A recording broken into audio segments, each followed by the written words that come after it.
kali ini saya akan membahas tentang insulin. Sebelumnya saya juga pernah membahas insulin di video diabetes mellitus, tapi tidak sedetail yang nanti saya akan bahas di sini.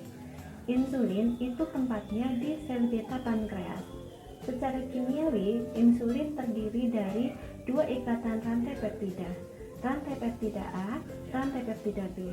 Masing-masing keduanya itu memiliki 21 dan 30 asam amino, dan masing-masing itu dihubungkan oleh dua jembatan disulfida. Dulu di tahun 1974 kira-kira ya, insulin itu secara sintetik ditemukan keseluruhan oleh Frederick Sanger. Itu merupakan penemu dan peraih Nobel karena menemukan DNA rekombinan, menemukan insulin, dan menemukan protein.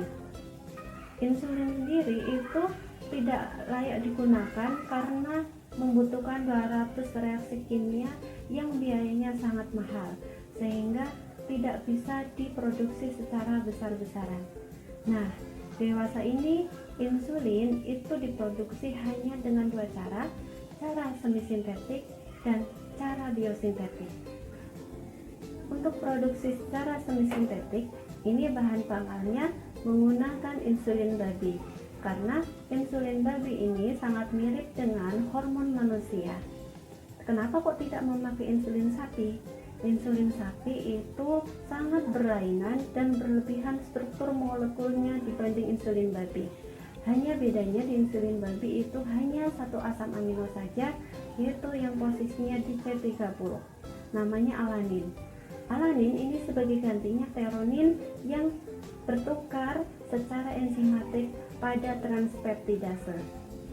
Insulin babi sendiri ini berfungsi untuk menginduksi pembentukan antibodies atau reaksi alergi.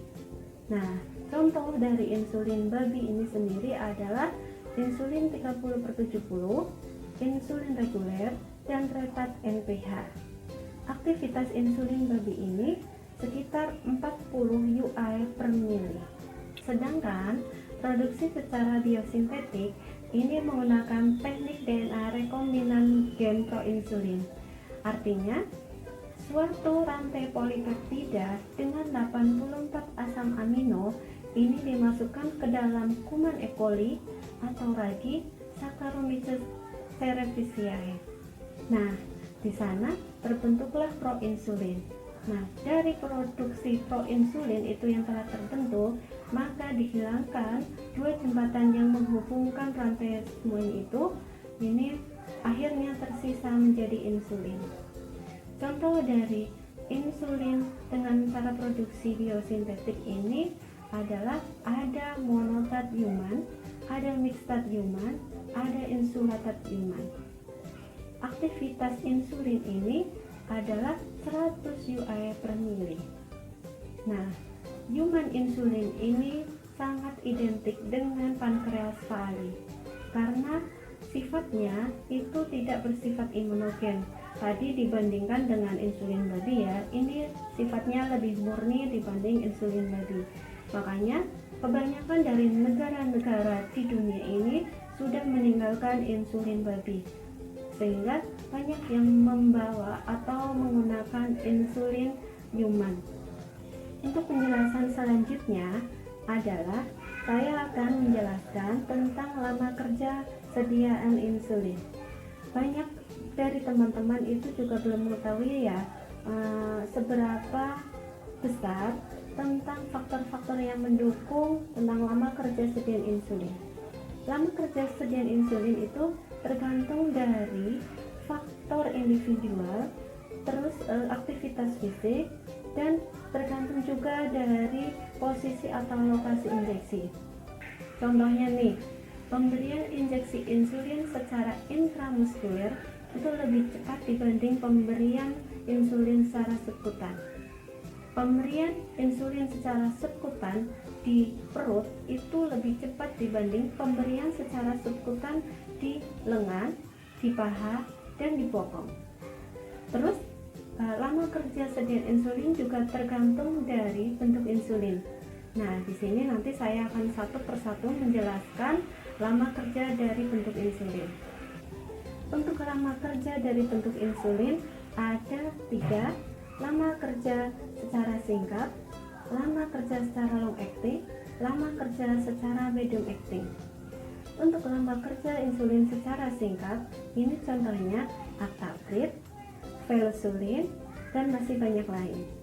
Nah, untuk lama kerja secara singkat ini menggunakan insulin tunggal yang mulai kerjanya itu dimulai dari sekitar 30 menit, kemudian masa puncaknya itu mencapai 1-3 jam, dan kemudian bertahan kira-kira 7-8 jam. Untuk lama kerja insulin secara singkat ini juga ada insulin lispro dan insulin aspart. Insulin lispro sendiri ini contohnya ada Humalog. Nah, insulin lispro ini antara posisi di asam amino 28-29 ini saling bertukar. Ini mendekati faal. Insulin lispro sendiri ini analog sintetik yang terbuat dari atau terbentuk dari insulin human. Ini biasanya digunakan oleh penyakit DM tipe 1 karena kadar gula susah diregulasi. Nah, ini sangat dianjurkan untuk DM tipe 1. Untuk insulin aspart, contohnya itu ada Novorapid. Ini analog sintetik lain yang terbentuk dari ragi. Oke. Nah, saya akan meneruskan tentang tadi penjelasan dari bentuk insulin. Ini yang kedua adalah bentuk insulin kerja secara long acting. Insulin secara long acting ini adalah memang dibutuhkan untuk lama kerja yang panjang, sehingga membutuhkan banyak teknik atau metode yang digunakan. Untuk tujuannya adalah ini untuk mempersulit daya larut cairan di dalam jaringan dan menghambat resorpsinya ketika diinjeksikan agar tidak masuk ke dalam darah. Maksudnya agar lama untuk masuk dalam darah, sehingga biar lama kerjanya itu tidak singkat. Nah, metode yang digunakan ada mencampur insulin dengan tambahan protein, dengan tambahan seng, dan dengan tambahan atau mengubah bentuk fisik insulin. Nah, untuk tambahan protein ini contohnya ada Protamin atau insulin isovan atau NPH. Ini kenapa sudah tidak digunakan lagi? Karena banyak menyampingkan atau ada efek samping dari reaksi alergi. Nah, sekarang udah nggak digunakan lagi. Untuk lama kerjanya itu sekitar 12-24 jam. Sedangkan untuk tambahan seng ini ada humulin zinc, tambahannya itu ada kristal atau zinc insulin. Ini lama kerjanya sekitar 28 jam. Nah, untuk merubah fisik dari insulin ini juga menggunakan kristal atau insulin zinc yang amon. Ini juga lama kerjanya sekitar maksimal 24 jam. Nah, untuk selanjutnya yang ketiga itu insulin medium acting. Lama kerja dan bentuk insulin itu sangat berbeda-beda. Contohnya ada campuran insulin biasa dengan insulin yang bentuk insulinnya itu berbeda-beda. Contohnya humulin 20 campuran adanya insulin zinc sekitar 20% plus insulin isovan sekitar 80%.